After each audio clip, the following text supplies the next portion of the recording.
Good morning, good morning. Welcome back to Zay Reflections. It's been a minute since I've actually shared a video. We are about to experience a blizzard here on the Eastern Shore throughout the East Coast. So I got my groceries, I'm ready to go, and I hope you are as well.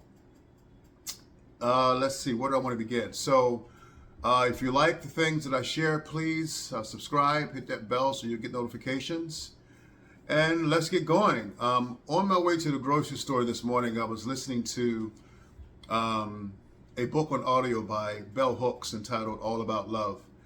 And I just started getting into the preface. But as I was thinking about that, or listening to the book, this thought crossed my mind, and I was thinking about plants. I really love plants. I love flowers. I love trees and nature and things of such. But I was thinking about botany, and if I were a botanist, if I studied plant life and plant biology, and happened to discover a rare plant or a plant that's never been recognized before, there are so many living species that we have yet to name, from plant life to animal life to creatures living in the seas that we have not discovered yet. And so imagine being a botanist who discovers a plant or a flower that's never been recognized, never been written about. How excited that botanist would be.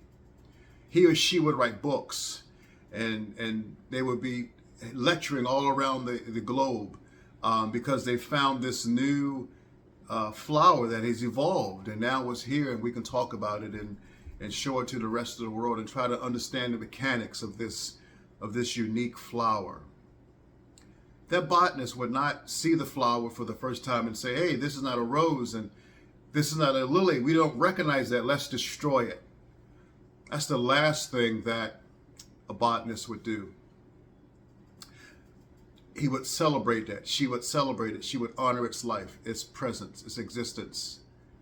It would change that person's career. I was thinking about that in light of human identity, who we are as people. The fact that though we are Homo sapiens, we're from the same family, we may have different expressions in how we look, from skin color to hair texture to height and shape. We are all Homo sapiens, a human species, where we come from the same clan, if you will, and yet we're so different. And we have a unique fingerprint. My fingerprint is my fingerprint and yours is yours. There are no two fingerprints that are the same. In the same sense, even when twins are born, they have an individual fingerprint. The point I want to make is that your life is like that rare flower in the field. Your voice is rare. Your existence is rare. There are no two human beings that live the same story. We may have similar stories, similar experiences, but how I interpret the world and how you interpret the world, two completely different stories and experiences. Men, women, children, boys, girls, we all have a different way in which we walk through and navigate this world. I often like to say this, that we all are climbing the same mountain, but we're just going up different ways, a different path. Your path is your path and my path is my path. What I want to encourage you is this. I want to say this: live your experience and embrace it. You are that rare plant, that rare flower. We are so used to being the same because throughout history we have needed to be a part of a group to survive. We have this idea of group identity. So we may grow up in families that say, do it this way, believe this way, don't marry this person, don't date that person, don't believe this, don't believe that, and you'll be fine.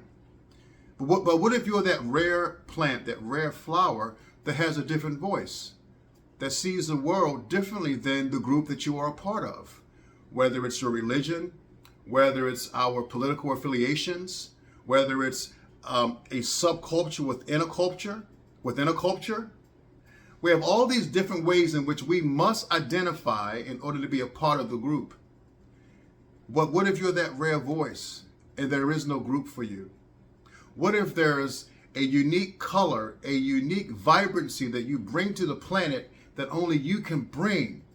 And in order for you to bring that uniqueness, you have to break away from the group and announce your voice, announce your message, or just live your truth. What if you're that rare flower that's yet to be discovered? What I want to encourage you today is to be that rare flower. I feel that same burning sense, and I've felt it for years now, growing and burning inside of my own being, that whatever life I am to live, it's uniquely mine. And I can't be afraid that someone might come along and crush it with their feet. I can't hide my colors. I have to shine beneath the same sun that you shine beneath and allow my fragrance to go throughout the world. And who knows what pollination I might create just by being me. Who knows what pollination you might create just by being you. If you feel different, if you feel like there's something inside of you that doesn't fit, that's your gift.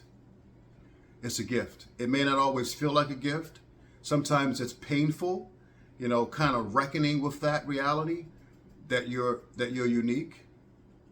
I just recently watched a TV series on Netflix called Unorthodox, about a young Jewish girl who escaped her community, her Jewish community, and went to Berlin, and the challenge that she had in trying to find her voice.